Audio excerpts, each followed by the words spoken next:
Les Lofoten, terre des Vikings et de mystères à la beauté surprenante. On dit parfois qu'il faut le voir pour le croire, eh bien je crois qu'il faut le voir au moins une fois dans sa vie. Plage de sable fin et eau bleu turquoise, montagne et soleil de minuit, ces îles renferment bien des trésors à découvrir, mais aussi à préserver. Alors installe-toi confortablement et embarque avec nous pour ce beau voyage.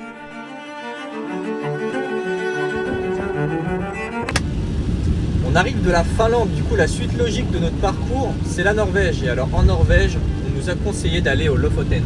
On connaissait pas du tout, Pas trop, donc on a regardé quelques images et on s'est dit que c'était vraiment incroyable et qu'il fallait à tout prix qu'on aille voir ça. Ça a l'air hyper joli. Du coup, on va voir si ça en vaut la peine. Et si c'est pas surcoté. Et c'est parti.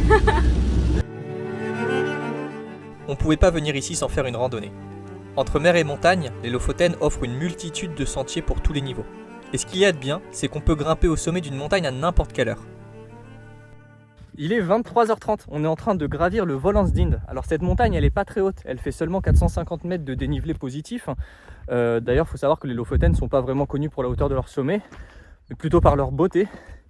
Et du coup, il y a plusieurs raisons pour lesquelles on est en train de gravir cette montagne à cette heure-là.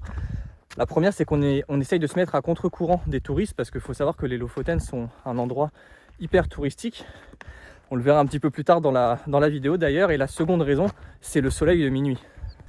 Le soleil de minuit est un phénomène qui se produit l'été au-dessus du cercle polaire arctique. En fait, la Terre tourne autour d'un axe incliné et présente toujours sa partie nord au soleil, ce qui fait qu'il ne se couche jamais. Entre minuit et 4h du matin, le soleil rase l'horizon, donnant un spectacle grandiose. Sa lumière dorée met en exergue la beauté déjà superbe des Lofoten. 1h du mat, ça y est, on l'a fait, la vue est juste à couper le souffle, on vous laisse admirer ça. Bon, par contre, ce qui est trop lourd avec la randonnée, c'est qu'il y a la descente. Et là, j'avoue, on a vachement la flemme.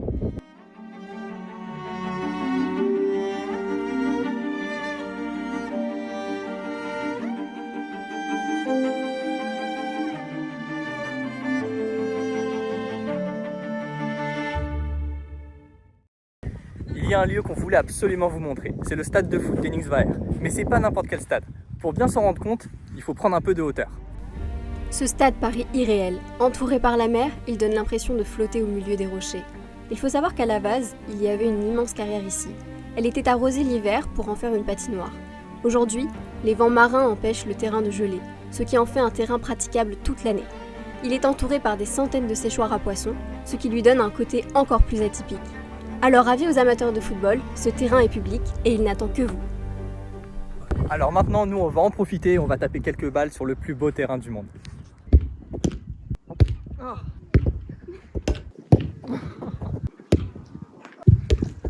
Putain, je suis ridicule. Après m'être fait une raison d'avoir perdu tout niveau avec mes pieds carrés, il faut se rendre à l'évidence sur la dure réalité des Lofoten en été. Bon, je vous racontais que les Lofoten étaient extrêmement touristiques. Et bah, on a la preuve en image. On s'est garé du coup sur ce parking pour faire une randonnée. Et on a des voisins très proches ce soir. Et on n'est pas les seuls à avoir eu la même idée. Voilà à quoi ça ressemble les Lofoten au mois de juillet, en été globalement.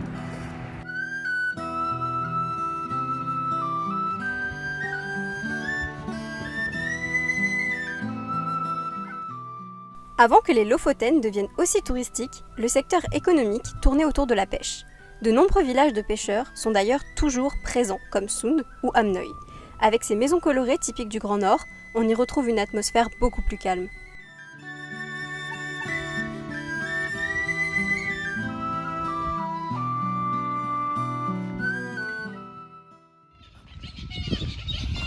On est un peu déçu par Hamnøy, si elle veut bien me laisser parler. On est un peu déçu par Hamnøy, on est un petit peu surpris par le lieu qu'on pensait beaucoup plus authentique finalement. En fait, c'est que des appartements Airbnb quoi. Il n'y a absolument rien d'authentique, il n'y a plus un seul pêcheur, plus un bateau de pêcheurs, c'est que du Airbnb. Donc on est un peu déçu par ça. Il y a beaucoup de choses d'ailleurs dans les Lofoten qui nous ont un petit peu déçus, en cause notamment le surtourisme. Ça n'enlève rien à la beauté des paysages, mais bon. Il y a même un plan ici de la ville de pêcheurs avec tous les Airbnb. Et vous allez voir les numéros. Enfin, en fait, on les a pas comptés, mais il y en a partout quoi. Il y en a au moins 70 du coup. Voilà, il y en a à peu près 70. Tu as une réception au centre du village. et t'as plus un seul bateau de pêcheurs, quoi. T'as plus rien. Donc sachez-le, si vous voulez venir à Hanoï, ça n'a plus rien d'authentique. Pour y dormir, c'est bien. Je connais pas les tarots. Pour y dormir, je pense que c'est bien, mais en tout cas, niveau authenticité, il n'y a plus rien, quoi. Donc voilà. Au contraire de Svolvær, plus grande ville des îles Lofoten, son port est le point de départ de nombreuses excursions en mer pour aller observer les orques et les baleines, présentes en nombre de novembre à fin janvier dans la région, notamment dû à la grande densité de harengs dans les fjords. Malheureusement pour nous, on n'y est pas du tout à la bonne période, mais ça ne nous empêche pas de profiter de ce magnifique port de pêche et de ses séchoirs à morue, en espérant, on l'avoue, apercevoir une baleine un peu en avance au large.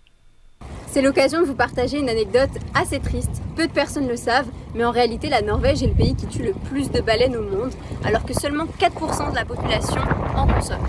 Vous allez me demander pourquoi ? Par tradition, ils le font depuis des siècles, mais avec le temps les gens trouvent ça cruel et n'en mangent plus. La plupart des baleines tuées sont des femelles gestantes car elles sont plus lentes et au bord des côtes. Le gouvernement a bien essayé de faire du marketing pour promouvoir la viande, mais sans succès. Alors elle est vendue aux Japonais. Il est maintenant temps pour nous de reprendre la route et de rejoindre Bodo. On va aussi vous partager une petite astuce qui nous a permis d'économiser 10 heures de route et pas mal d'argent. Au large des Lofoten se trouve la petite île de Varøy. À l'intérieur, il y a une communauté de petits puffins, vous savez les petits oiseaux à bec trop mignons. Alors on a décidé de s'y rendre. Nous avons dû prendre le ferry depuis Moskenes. La traversée dure 1h30. Elle est gratuite, tout comme pour rejoindre Bodo. Par contre, le trajet Moskenes-Bodo, lui, est payant. Là, nous avons dû faire une randonnée de 3 heures sur des chemins escarpés pour aller apercevoir ces fameux oiseaux. Le macaremoine, ou puffin en anglais, vit dans les eaux de l'Atlantique Nord. Il mange du poisson qu'il va lui-même pêcher. Il est d'ailleurs très bon nageur. Il peut vivre jusqu'à 25 ans et malheureusement, comme beaucoup d'espèces, il est menacé d'extinction. Et bien voilà, on est arrivé tout au bout. On a crapahuté pendant 3 heures pour arriver jusqu'ici pour voir les puffins qui sont là-bas. Alors on les voit de loin, mais je pense que c'est des bébés parce qu'ils sont noirs, ils ont encore le bec noir. Du coup les adultes ont le bec coloré, les enfants ont le bec noir. Donc on les voit un petit peu, ils se trimballent un peu comme des manchots, donc on trouve ça trop mignon. On est d'accord, 6 heures de rando aller-retour pour voir des petites taches de puffins au loin, c'était cher payé. Mais comme c'était notre dernière rando dans les Lofoten, on était quand même content de la faire. Nous on reprend la route vers le sud de la Norvège. On espère que cette vidéo vous aura plu, alors n'hésitez pas à vous abonner pour voir la suite de nos aventures. Et si vous voulez nous suivre au quotidien, rendez-vous sur Instagram. Bisous!